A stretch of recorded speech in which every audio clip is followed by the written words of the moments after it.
Le troisième jour du procès fédéral de Sean Diddy Combs était déjà un véritable cirque médiatique. Mais personne, pas même les journalistes les plus chevronnés présents dans la salle, n'aurait pu prédire ce qui allait suivre.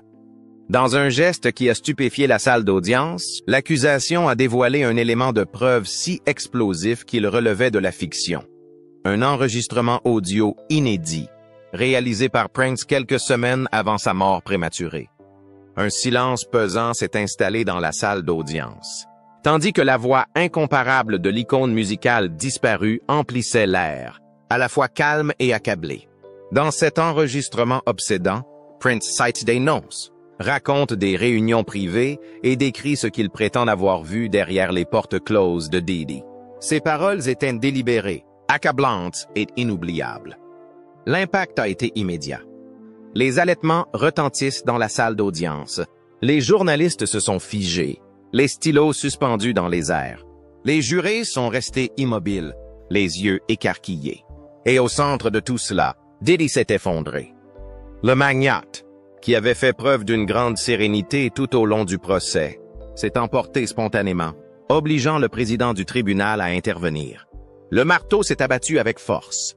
Un avertissement pour outrage au tribunal a été émis. Le masque s'est fissuré. Ce n'était pas une rumeur de tabloïd. Ce n'était pas une spéculation née de chuchotements en ligne.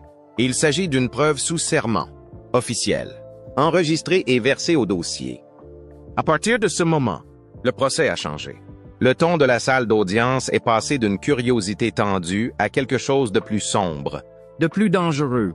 Les illusions qui subsistaient ont été balayées. La matinée avait commencé comme toutes les autres. Diddy est entré dans la salle d'audience dans un costume bleu marine bien taillé. Son sourire en coin à peine visible.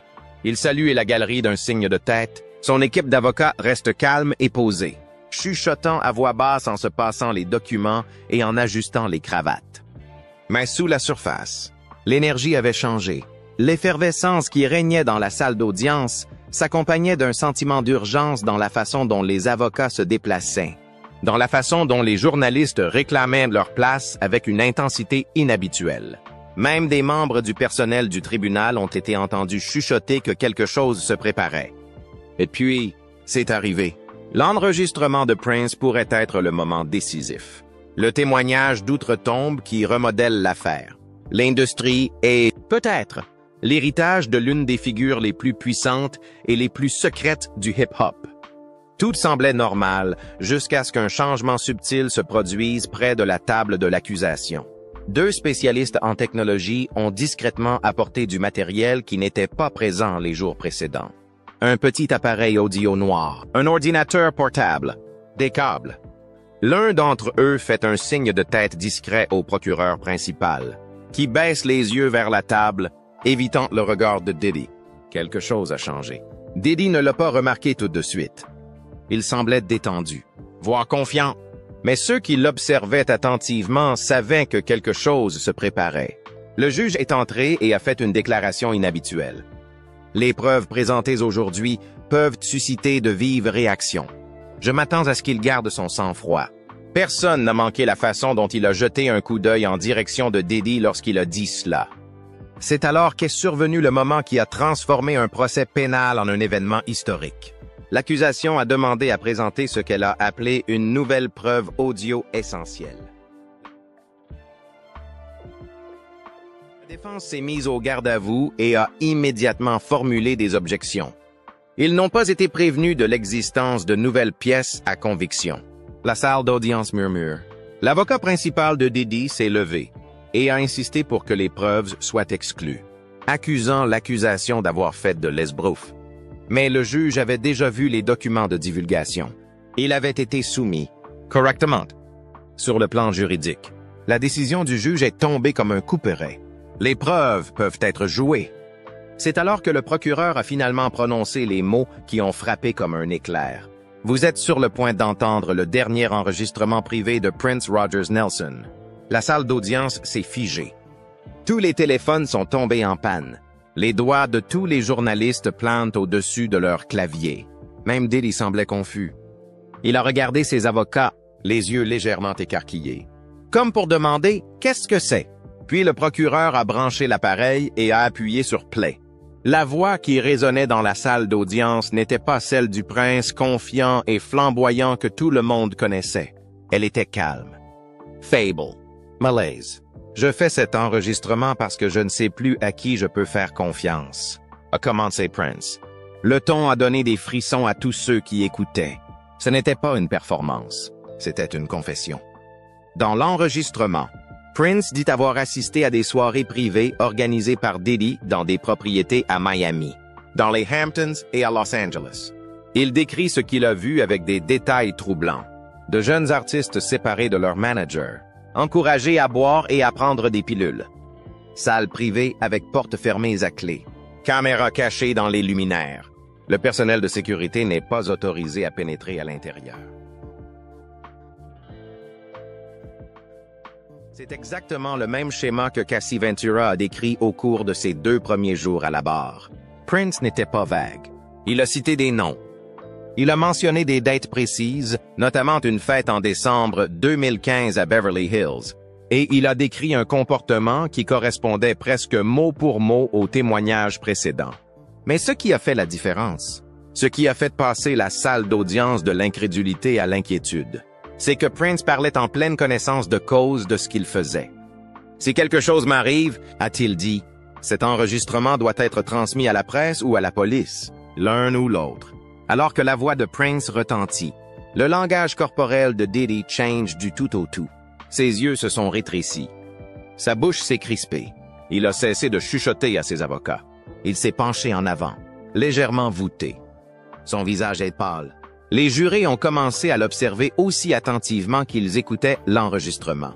Puis Prince a dit quelque chose qui a bouleversé la salle. Ce ne sont pas de simples fêtes. Ce sont des pièges. Le silence était si complet qu'on pouvait entendre la respiration de Prince entre les mots. Au dernier rang, une femme a visiblement pleuré. Au premier rang, une journaliste a laissé tomber son stylo. L'avocat de Diddy a posé une main sur le bras de son client, tentant de le calmer. Diddy s'est éloigné. Prince a continué, expliquant qu'il avait prévenu Diddy de ce qu'il voyait, qu'il l'avait approché lors d'une after-party en 2016 et lui avait dit que la manipulation des jeunes artistes et des invités devait cesser. Prince a affirmé que Diddy avait ri et lui avait dit « Tu es peut-être Prince, mais tu n'es pas intouchable ». Cette phrase a frappé la salle d'audience comme un coup de feu. Les lèvres de Diddy ont bougé. Il chuchote quelque chose à son équipe. L'un de ses avocats s'empare d'un bloc-notes jaune et se met à écrire furieusement.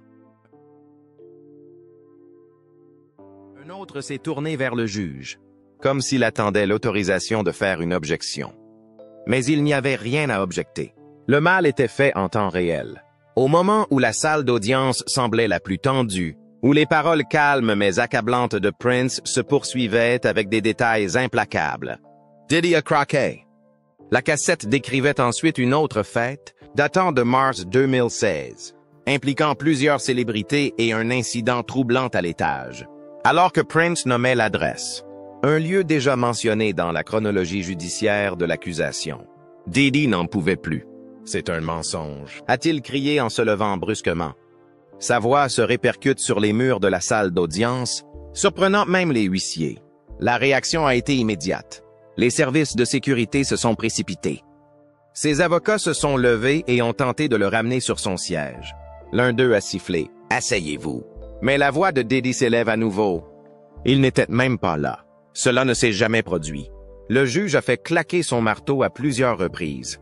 M. Combs. Contrôlez-vous ou je vous condamne pour outrage au tribunal. La salle d'audience est alors en pleine effervescence.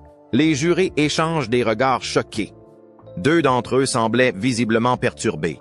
Une dessinatrice du tribunal a déclaré plus tard aux journalistes qu'elle avait dû effacer et redessiner le visage de Diddy à 3 reprises.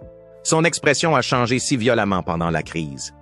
Le juge rétablit l'ordre et demande à l'accusation de mettre la bande en pause. Diddy respire difficilement. Ses mains tremblent sur la table de la défense. Son image immaculée, celle du magnate milliardaire, de l'icône insouciante, avait disparu. À sa place, un homme visiblement paniqué, acculé, s'effondre devant un jury. Pour l'accusation. Il ne s'agit pas d'un accident. Des initiés du tribunal ont confirmé plus tard ce que beaucoup soupçonnaient. Ils avaient délibérément programmé cette cassette. Après des jours de lente montée en puissance, de petits témoignages et de contre-interrogatoires méthodiques, ils ont choisi ce moment, le 3e jour, parce qu'ils pensaient que ce serait le moment où Diddy baisserait enfin la garde. Et cela a fonctionné. Il a montré au jury tout ce qu'il avait besoin de voir. Le rage, la culpabilité, la perte de contrôle. Tout cela sans que personne ne le contre-interroge. Et la voix de Prince n'était même pas terminée. Après une brève suspension d'audience pour reprendre le contrôle de la salle, le juge a demandé à l'accusation de reprendre la lecture de l'enregistrement de Prince. Mais à ce moment-là, l'atmosphère a complètement changé. Personne n'a chuchoté, personne ne tapait à la machine. Même le dessinateur du tribunal a cessé de dessiner. Tous les yeux sont rivés sur les haut-parleurs de la salle d'audience. La voix d'un homme mort contrôle désormais la salle la plus puissante du droit du divertissement. La voix de Prince reprend là où elle s'est arrêtée, décrivant ce qu'il appelle un système organisé de manipulation qu'il a vu de ses propres yeux. Il parle lentement, choisissant ses mots comme un homme qui sait que ce qu'il dit risque de ne plus jamais être entendu, à moins que le pire ne se produise. Ce que j'ai vu, ce n'est pas quelque chose que l'on peut oublier, a-t-il dit. Il donne l'impression que c'est glamour, mais j'ai vu cela ruiner des gens. Il a fait référence aux soirées organisées dans les résidences privées de Diddy. Là encore, il ne s'agit pas de vagues souvenirs, mais de détails précis. L'agencement des chambres, les noms des invités, même la couleur des meubles dans certains salons. Tout cela concorde avec les témoignages antérieurs de Cassie Ventura et de 2 autres témoins anonymes. Ce qui fait le plus froid dans le dos, ce sont les références de Prince aux NDAS et aux paiements occultes. J'ai vu les contrats, dit Prince dans l'enregistrement. J'ai vu l'argent changer de main. 2 millions de dollars par-ci, 1,5 million de dollars par-là. Et j'ai vu ce qui arrive aux personnes qui tentent de partir. Ils disparaissent. Pas physiquement, mais musicalement, socialement. Ils disparaissent. Diddy, toujours assis mais visiblement tremblant, a regardé droit devant lui avec une expression vide. Ses yeux n'ont pas cligné pendant près d'1 minute. Selon un chroniqueur judiciaire assis derrière lui. L'un de ses avocats lui a tranquillement passé un mouchoir en papier plié. Il ne l'a pas accepté. Puis Prince a lâché une autre bombe. « Je l'ai prévenu à l'after-party des Grammy », a-t-il dit en faisant référence à Diddy. « Je lui ai dit franchement que cela allait te rattraper. Il m'a dit, « Tu es peut-être Prince, mais ce jeu m'appartient. Et les gens comme toi ne le changeront pas. » Ils sont effacés. Cette phrase a résonné dans la salle comme un coup de tonnerre. Diddy n'a pas réagi extérieurement, mais sa mâchoire s'est crispée. Une jurée du premier rang secoue la tête. Un autre s'est penché en arrière, abasourdi. Ce n'était plus une simple pièce à conviction. Il s'agissait d'un assassinat de caractère d'une précision chirurgicale, de la part de quelqu'un qui n'avait aucune raison de mentir. Aucun enjeu dans le procès. Et aucune possibilité d'être contre-interrogé. Prince, d'outre-tombe, dressait le portrait de Diddy non pas comme un homme imparfait, mais comme un prédateur manipulateur avec un empire de silence et de contrôle soigneusement élaboré. Et l'accusation n'en avait même pas fini avec la cassette. Si vous avez déjà assisté à l'effondrement d'un procès en temps réel, c'était le moment. Avec les 4 jours de témoignage de Cassie Ventura, l'accusation avait allumé un feu qui brûlait lentement, rassemblant des années d'abus, de manipulation et de secrets. Mais maintenant, par la voix de Prince, ils ont jeté de l'huile sur le feu. Prince a commencé à expliquer ses propres craintes. « Je n'ai pas parlé de ma vie, » a-t-il dit, « parce que j'ai vu ce qui arrivait à ceux qui le faisaient. Je les ai vus perdre leur contrat, être écartés des tournées, exclus des cérémonies de remise de prix. Ce n'est pas seulement une question de pouvoir, c'est une question de peur. La peur fait taire tout le monde. » Il a raconté un moment où, lors d'un événement organisé par Diddy, il a cru qu'un invité était enregistré en secret. « J'ai vu des caméras dans le lustre », a dit Prince. J'en ai parlé à un producteur qui a haussé les épaules et m'a dit que c'était comme ça. L'implication? Le chantage. La surveillance. Le contrôle ne passe pas seulement par l'argent, mais aussi par les secrets. Cela correspondait à des histoires qui avaient fait surface il y a des années. Des rumeurs d'images que Diddy aurait conservées pour faire pression. Rien de tout cela n'a jamais été confirmé. Jusqu'à présent, Prince n'a pas spéculé. Il s'est documenté. J'ai des dossiers, a-t-il dit, des disques durs, des cassettes, des photos, tous datés, tous organisés. J'ai donné des copies à 3 personnes. S'il m'arrive quelque chose, vérifiez auprès d'elles. Il ne s'agissait plus d'un simple enregistrement. C'était le plan d'un dénonciateur. Et cela explique pourquoi Diddy a perdu le contrôle plus tôt dans la journée. Il savait probablement ce qu'il y avait d'autre à l'extérieur. Il a probablement reconnu des détails que seul un membre de son cercle intime aurait pu connaître. La précision de l'enregistrement, son alignement sur la chronologie existante de l'accusation, était trop parfait pour être ignoré. Alors que l'enregistrement touchait à sa fin, Prince a dit quelque chose qui risque de hanter ce procès à jamais. J'ai passé ma vie à essayer de protéger ma musique, mais maintenant je réalise que ce sont les gens qui ont besoin de protection. Et personne ne le faisait. Pas vraiment. Pas quand c'était important. L'enregistrement s'est arrêté. Le silence. La salle d'audience reste figée. Et puis, le procureur a prononcé son réquisitoire. Pas d'autres questions. Votre honneur. Elle n'a rien eu à ajouter. Prince avait fait le plus gros du travail. Depuis la tombe.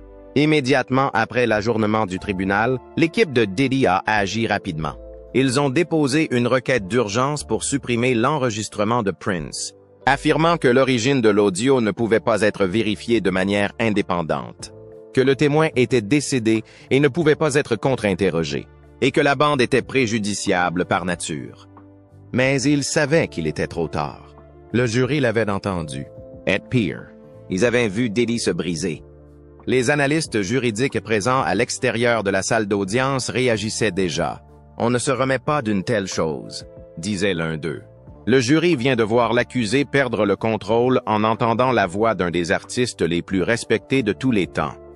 De retour dans la salle d'audience, les journalistes ont remarqué que Diddy a à peine parlé après la fin de l'enregistrement. Il s'est penché en avant sur la table de la défense, les coudes enfoncés dans le bois, fixant le sol. Son avocat a essayé de lui parler. Il a hoché la tête, mais n'a pas répondu. Il avait l'air plus petit, fragile, comme si le monde l'avait enfin rattrapé.